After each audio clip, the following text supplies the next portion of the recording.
Good day sa inyo mga idol. Share ko lamang po itong ginawa kong AC-DC na electric fan. So ito po, yung AC electric fan namin. Ginagamit, sinasaksak sa kuryente para po maging electric fan. So meron ako dito. Kinonvert ko po ito. Ayan sa inyo nakikita.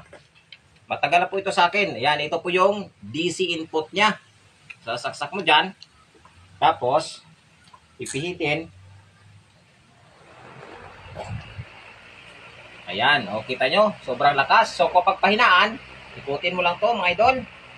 So, ito po siya ito yung nilalagay ko, kino-convert ko para magiging DC yung aking electric fan para medyo makatipid at kapag mag-brown out, may electric fan kami. So, ito yung ginagamit ko, brushless DC motor na may speed controller para pwede mo mapahinaan at para pwede mo rin palakasin yung ikot niya. So, abangan nyo idol, mag-post po ako kung paano mag-convert nito para magaya nyo at magamit nyo sa pang-araw-araw.